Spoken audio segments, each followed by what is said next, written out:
Murugadoss sir சொன்னார் எங்கேயோ படித்தேன், அப்பா இந்த மாதிரி முடிஞ்சால் யானையை வாங்கிட்டு வரலான்னு சொன்னாருன்ட்டு. அதே தான் நானும் என் டேரக்டர்கிட்ட கேட்டேன். தமிழ்நாட்டில் அலோவ் பண்ணாங்கன்னா சொல்லுங்கள், நான் மணியனை கையோட கூப்பிட்டுட்டு போகிறேன் அப்படின்னேன். நீங்கள் படத்தில் பார்த்தா தெரியும், எனக்கும் அந்த யானைக்கும் உள்ள பாண்ட் வந்து ரொம்ப உண்மையாக க்ளோஸாக இருக்கும். படைத்தலைவன் வந்து நீங்கள் மற்ற எந்த படத்தோடையும் நீங்கள் கம்பேர் பண்ண முடியாது. கும்கி கூடயோ மற்ற எந்த படத்தோடையும் கம்பேர் பண்ண முடியாது. இது கம்ப்ளீட்டாக ஒரு டிஃப்ரெண்ட்டான கதை.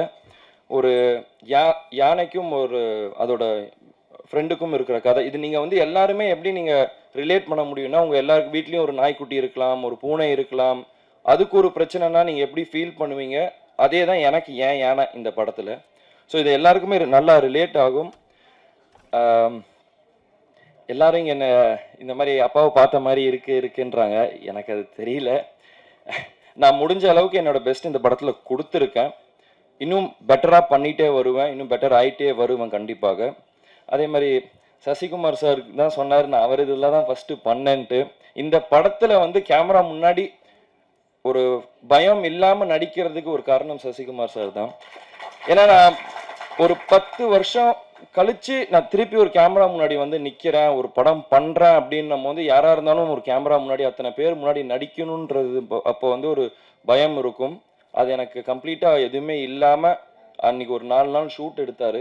அவர் கொடுத்த கான்ஃபிடென்ட்னால தான் எனக்கு இந்த படம் நல்லா ஃப்ரீயாக பண்ண முடிஞ்சுது.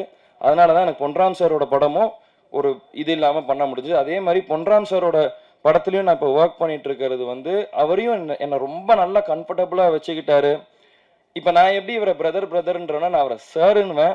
ஆனால் அங்கேயும் நாங்கள் வந்து இப்போ அவர் வருத்தப்படாத வாலிபர் சங்கம் எப்படி எடுத்தாரோ அதை சொல்லிட்டு இருந்தார். இந்த மாதிரி நாங்கள் எல்லாம் ஒன்றா உட்காந்து தான் பேசி காமெடி கிரியேட் பண்ணுவோம், நாங்கள் அப்படி தான் நாங்கள் இது பண்ணுவோம், நீங்களும் பழகிடுவீங்க அப்படின்னாரு.